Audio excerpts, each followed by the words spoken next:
Prisiminkim pirmą ir antrą pasaulinį karą. Jungtinių valstijų vaidmuo. Pirmam pasauliniam kare jie įsijungė į pačią pabaigą. Čia reikia žinot, kas pirmam kare dalyvavo. Britanijos imperija, Vokietijos imperija, Rusijos imperija, Osmanų imperija, Austro-Vengrijos imperija. Jungtinės valstijos dar tada tik tais pretendavo į pasaulio pyrago dalį. O šitos imperijos jau turėjo, pavyzdžiui, Anglai buvo dominuojantis tuo metu. Anglija buvo didžiausia valstybė pasaulyje prieš pirmą pasaulinį karą. Koks rezultatas pirmo pasaulinio karo? Nei vienų iš tų imperijų nelieka. Gamyba persikėlė į Jungtinės valstijas. Jinai eksportuoja prekes į Europą, sustiprėja dolerio vaidmuo. Ir paskui vėl finansuojamas yra Hitlerio atėjimas į valdžią. Nes kai jūs žiūrit Hitlerio Vokietijos dokumentinius filmus, ir tos tokie gražus, tokie maršai, visada savęs paklauskit, iš kur pinigai?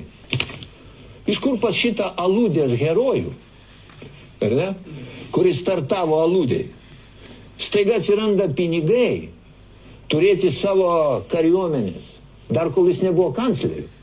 Jis dar nebuvo kanclerių valstybės, o jis, kodėl pasėjo žmonės? Dėl to, kad jis tuo metu buvo baisi krizė Vokietijai. Infliacija ten, ja. Ir tenai žmogus atėjęs gaudavo pavalgyti, gaudavo uniformą, ir taip toliau. Ir ten masiškai iš kur pinigai. Šiandien yra masė knygų prirašyta, iš kur tie pinigai. Tiesiog primiktinai rekomenduoju visiems pasižiūrėti, nes kiekviena iš mūsų liečia ir pasakyta yra paprastų tekstų, atvirų, be jokių žodžių. Aš tik pasakysiu esmę, ką jie ten sako. O tas Friedmanas, prezidentas šitos korporacijos, sako, kad Jungtinių valstijų uždavinys tiek prieš 100 metų, tiek dabar yra vienas ir tas pats. Neleisti Europoje susitart Vokietijai ir Rusijai.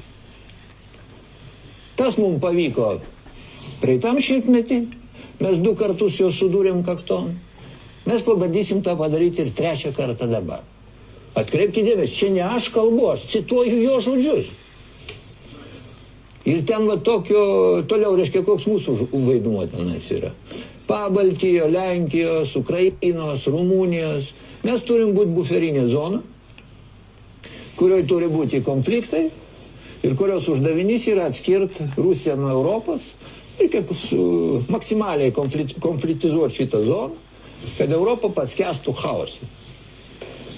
Toliau jie sako, mes aišku galėtume pasielgti paprasčiau, reiškia, okupuoti visą pasaulį, nes mes turim tas galimybės, nėra jokių problemų.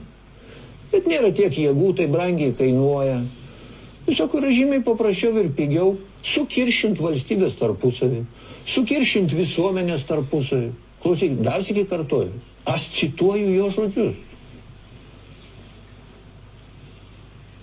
Tai vat, kai jūs žiūrit šiandieną į situaciją Europoje, tai visada, vat, kai pasižiūrėsit ypatingai, nes jūs ir matysit atspindį, vat, šitų visų planų.